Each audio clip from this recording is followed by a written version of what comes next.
Watch this video. Layla's eyes were filled with tears as she screamed at Mr. Rupert, her English professor and uncle. How could you forgive him after what he did to me? He doesn't deserve my forgiveness. She reached for a chair to sit down to catch her breath. Mr. Rupert replied sincerely with his hand, comforting her shoulder. Forgiveness doesn't exist because we deserve it. It's there because we need it, Layla. She looked at him, and it all made sense. The vault is opened and the tale begins. The Unforgiven by Irvin Magic Hopkins. Chapter 1. The Weight We Carry. Layla didn't even recognize herself anymore. Freshman year at Cambridge University was supposed to be the beginning of something magical. New city, new friends, a fresh start. But just 6 months in, Layla found herself curled up in the far corner of her twin bed, one sock on, mascara smudged, watching the sunset filter through blinds she hadn't opened in days. It all started with Aaron. He was charming in the way people warned you about, smiling with eyes that made you forget red flags and excuses. When they met at orientation, it felt like a movie. Hands grazed over shared notebooks. Late-night phone calls that stretched into morning. But soon, the butterflies gave way to gaslighting.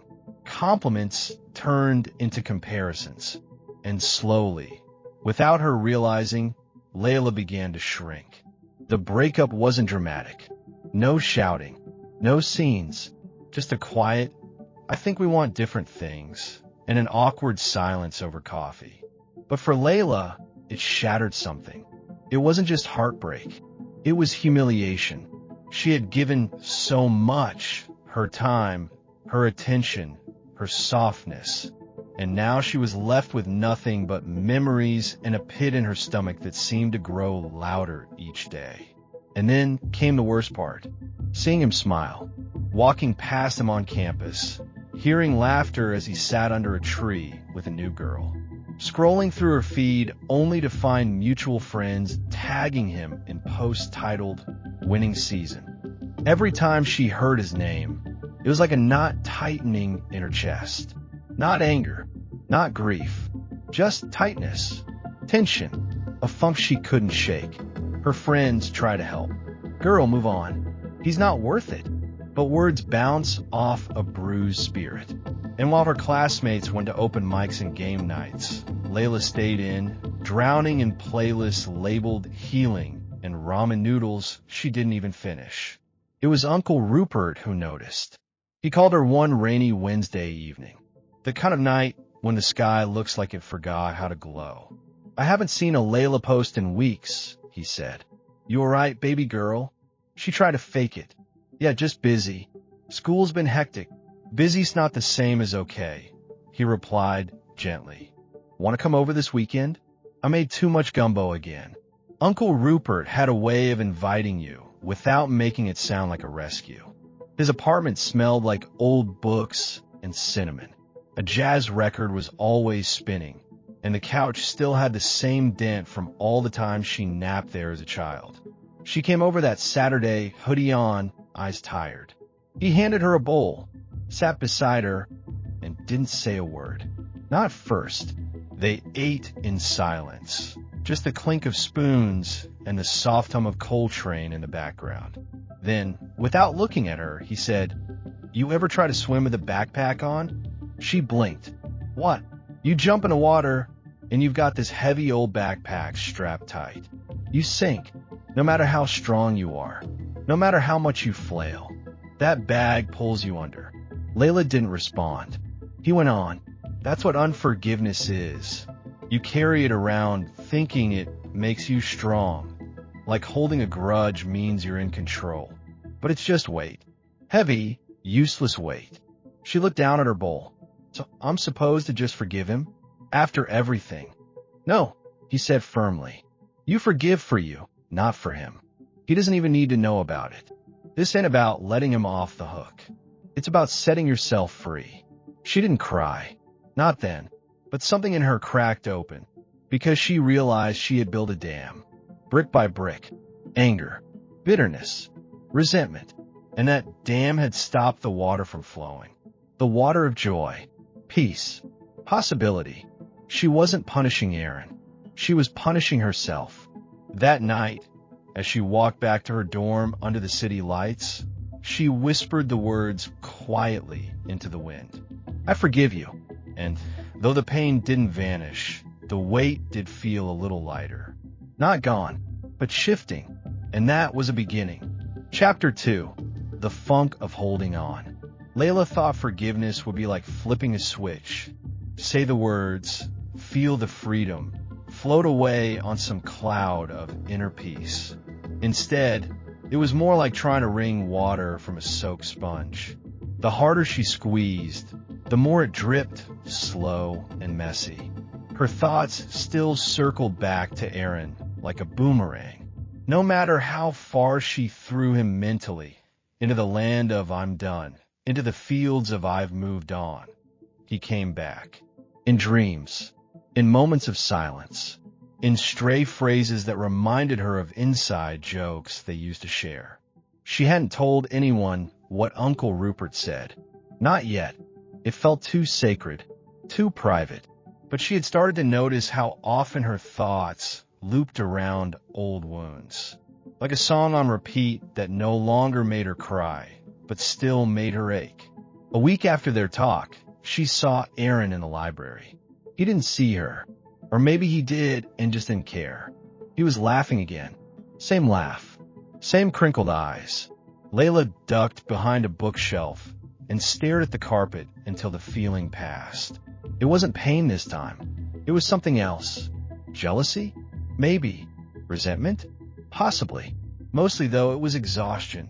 She was tired of being tethered to someone who didn't think twice about her anymore. That night, she journaled. For real this time. Not just scribbled notes between classes or quotes from motivational posts.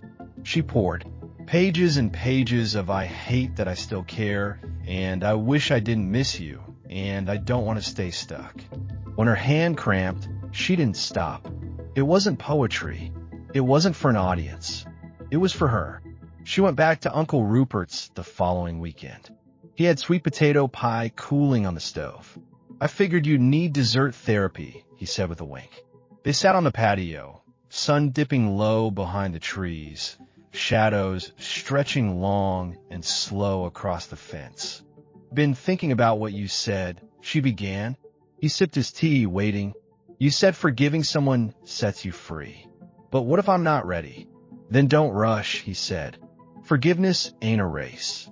It's a release. You let go when your soul's tired of holding on. I keep thinking about what he did, the things he said, how he made me feel. I still feel stuck. Uncle Rupert leaned forward. Layla, have you ever heard of emotional real estate?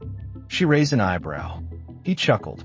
Imagine your heart is a house. Every person you let in, you give them a room. Some people get the guest room. Others, they set up camp in the master bedroom with a view. Now imagine someone wrongs you, hurts you, walks out, and you keep their room exactly how they left it. Lights on, dresser untouched, bed sheets unwashed. You visit that room every day, dusting their memories, replaying their words. That space, it's not yours anymore. It's theirs, and they're not even paying rent. Layla burst out laughing, but it hit her. She had been maintaining a shrine to Aaron in her mind. Photos she hadn't deleted.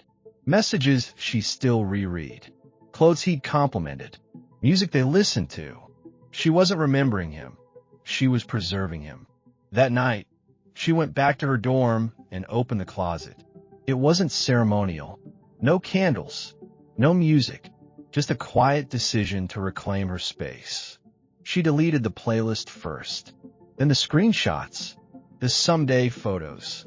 The birthday text drafts she never sent. It didn't feel powerful. It felt strange, like moving out a house you lived in too long. You know it's time, but the silence is louder than expected. For days, she felt empty, but then something shifted. She started saying yes to things again. Yes to study groups. Yes to late-night pancakes with girls from her lit class. Yes to walking through the botanical gardens alone with a coffee in hand and no headphones. She wasn't trying to fill the void. She was just being. It wasn't linear. Some mornings she woke up angry. Other nights, she scrolled too far back on her camera roll and caught herself whispering, "Why did you do that to me?" But it was better than before. She wasn't spiraling anymore. She was resurfacing.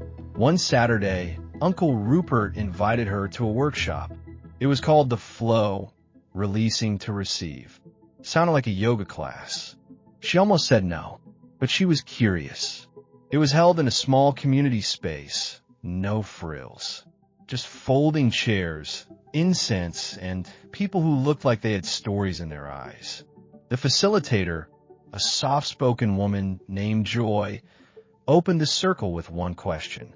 What have you been carrying that no longer belongs to you? Layla blinked. The words hit her like a cold splash. Each person took turns answering. A man with graying dreadlocks spoke about guilt over a daughter he hadn't called in years. A woman with a silky voice shared how she'd been holding anger for a mother who died too soon to say sorry. When it was Layla's turn, she hesitated. Then she spoke. I've been carrying shame and jealousy, and this story that I was stupid for falling for someone who didn't choose me back. The circle was silent, but she felt heard. After the session, Joy gave her a small card. On it were the words, "Flow is blocked when the wound becomes the identity." She tucked it into her wallet. That night, Layla wrote a letter to Aaron.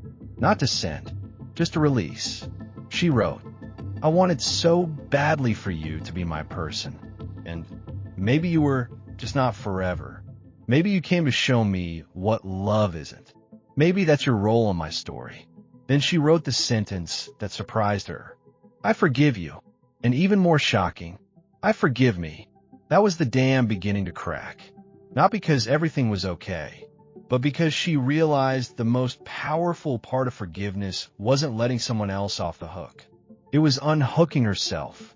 And in that space, water began to flow again. Chapter 3, Triggers and Tides.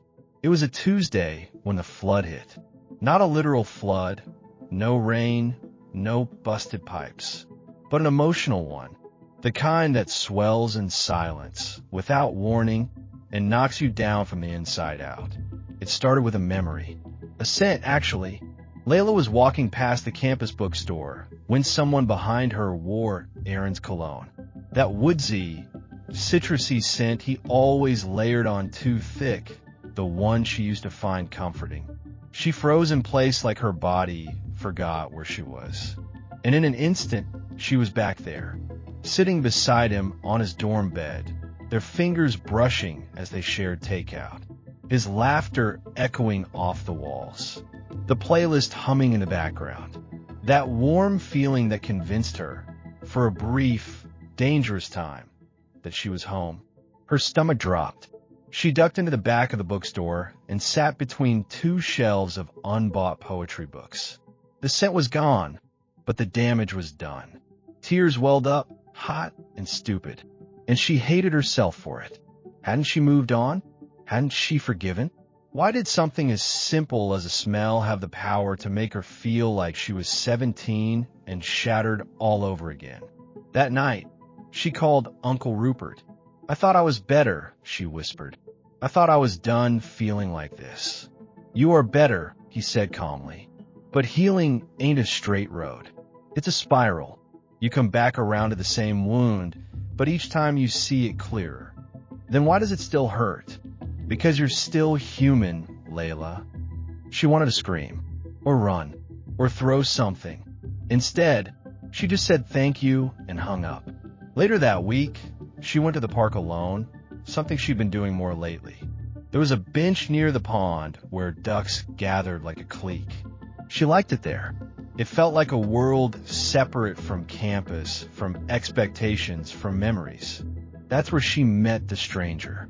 An older woman, probably in her 70s, with soft gray locks piled into a wrap and a cane painted with tiny sunflowers. She sat beside Layla without asking. "Mind if I join you?" Layla smiled politely. Of course not. They sat in silence for several minutes. Then the woman said, "You're carrying something." Layla turned to her, startled. "You don't know me." "I don't need to," the woman said. "I've been you." Layla hesitated. "What does that mean?" "It means I've watched the river of my life flow by while holding on to the same damn rock for years, wondering why I was tired." Layla's throat tightened. "You're not tired because you're weak," the woman added. "You're tired because you've been fighting the current. How do you let go of a rock you're scared to drop?" Layla asked softly. The woman smiled. "You don't drop it all at once. You loosen your fingers, one at a time. Then the current does the rest." Before Layla could respond, the woman stood, winked, and walked away. She never asked her name, and somehow that made the encounter feel even more like a sign. That night, Layla wrote something new in her journal. Not about Aaron, about herself. She wrote, "Maybe the real work isn't forgiving him. It's forgiving me for needing him." It felt like lightning, because deep down, she hadn't just been mad at Aaron. She'd been mad at herself, for falling, for trusting, for choosing. And that anger, silent and sharp, had been the real anchor. She began to unpack it. She wrote letters to her past selves. The girl who stayed too long. The girl who begged. The girl who apologized when she wasn't wrong. "I see you," she wrote. "You did the best you could." She cried. A lot. But it wasn't hopeless crying. It was washing. Like the waves were finally rinsing the salt from her wounds. She started to talk more in class again. Not much, but enough to remember she had a voice. She even started doodling again in her notebooks, little suns and rivers, names of emotions she was learning to name: grief, pride, longing, shame. She told her roommate Maya one night, "I think I've been grieving a version of myself I never got to be." Maya nodded like she understood. "Yeah, that hits." Layla wasn't interested in dating. Not yet. But she started paying attention to how people made her feel. Not just romantically, friendships too. She noticed how some people spoke in shoulds, others in shaming. But then there were those rare ones. The ones who listened with their whole body, who didn't interrupt, who didn't rush her to move on. She gravitated toward them like flowers toward sun. One day, while walking past the student union, she caught a glimpse of herself in the glass. Not physically, energetically. She looked fuller, clearer, not happy necessarily, but present. And that was new. She stopped by a vending machine to grab a water and caught her own reflection again. This time, she smiled at herself, just a small, knowing smile. "You're coming back," she thought. Not the old you. A new one. Stronger, wiser, and finally beginning to understand what Uncle Rupert meant when he said, "Forgiveness ain't forgetting. It's remembering without the poison." Chapter 4. Mirrors Don't Lie. The flyer was simple. A cream-colored square with navy lettering. Still Waters Retreat.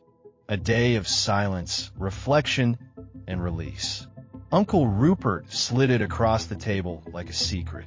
"I think it's time," he said. Layla raised an eyebrow. "Time for what?" "To meet yourself." She snorted. "I already know me." He smiled gently. "You know your habits, your history, your heartbreak. But do you know who you are beneath all that?" She didn't answer, but the question stuck with her like a burr on her sweater. The retreat was hosted in an old Quaker meeting housed an hour outside the city. Surrounded by pines, a still pond in the back, and a dusty path that wound through wild grass and silence. Layla agreed to go, more out of curiosity than conviction. The first thing they took was her phone. Digital fasting, the woman at the front desk called it. "You'll thank us later." She wasn't so sure. The next thing they gave her was a journal and a small hand mirror. For the self-inquiry session, another facilitator explained. The retreat wasn't fancy. No cristes, no chanting, just long stretches of quiet, a bell that rang to signal transitions, and different stations set up around the property. the forgiveness bench, the mirror tent, the empty chair circle. Layla wandered aimlessly for the first hour. She tried to sit and meditate, but found herself fidgeting. She counted birds. She regretted not sneaking in her phone. And then, near the pond, she saw the mirror tent. Inside, it was dim. A single chair, a small table, a candle, and a sign on the wall that read, "What are you ready to see?" She hesitated, but something pulled her forward. She sat down, took a deep breath, and picked up the hand mirror. At first, all she noticed were the usual things. Her eyebrows slightly uneven, a faint pimple near her chin, the tired look in her eyes. Then she stared longer and deeper, and suddenly she saw her. Not just her reflection. Her, the girl who kept showing up when no one noticed. The girl who carried pain like a badge of honor. The girl who tried so hard to be chosen. She forgot she already belonged. A tear slid down her cheek. Not because she was sad, but because she saw how long that girl had been waiting to be acknowledged. She whispered, "I'm sorry." She didn't even know exactly what for, but her soul did. "I'm sorry I let someone else tell you what you were worth. I'm sorry I made you prove your value. I'm sorry I didn't protect your softness." The candle flickered. Layla, her name, from his voice, still echoed in a strange part of her chest. She looked up. There he was, standing a few feet away. He looked surprised, hesitant. "Hey," she said calmly. "I wasn't sure that was you. You look different." "Do I?" "Yeah, in a good way," he said, rubbing the back of his neck. "How have you been?" She paused. A few months ago, she would have lied. "Fine. Busy. Just surviving." But now she told the truth. "I've been learning how to breathe again." He blinked. "That sounds deep." "It is." He smiled awkwardly. "Listen, I've thought about reaching out a few times. I just didn't know if I should." "It's okay," she said, and meant it. A beat passed. "I was a jerk," he admitted. "I handled things badly." She nodded. "You did." He looked down. "But," she continued, "you were also a teacher." His head snapped up. "A teacher?" "Yeah," she said. "You taught me exactly what I don't want, what I won't tolerate, and what I need to give myself." He was quiet. She didn't fill the silence. She let stretch. "I didn't mean to hurt you," he mumbled. "I know," she said softly, "but you did." Another pause. "I'm sorry." This time there was something behind it. Not just guilt, remorse. Layla searched his eyes, not for validation, but for truth. And she found it. "I forgive you," she said. He looked stunned. "You do?" "I forgave you a long time ago, but I'm just now realizing I needed to say it out loud. For me." He nodded, eyes glossy. "I hope you're doing okay," she added. "I'm trying," he said. She smiled. "That's a start." And with that, she gathered her things and walked away. Not out of anger, but because the conversation was complete. Later that night, Layla texted Uncle Rupert. "Layla, I saw him today. I told him I forgave him." "Rupert, how do you feel?" "Layla, light, like I finally dropped the last brick." There was a pause, then a reply. "Rupert, that's the flow, baby girl. You're in it now." She turned off her phone, pulled out her journal, and wrote one sentence. "I'm no longer waiting for closure. I created it." She didn't need more.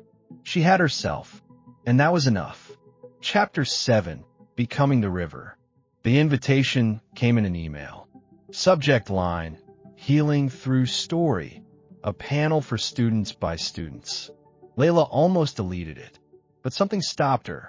She clicked, read the details, and saw her name listed among the featured speakers.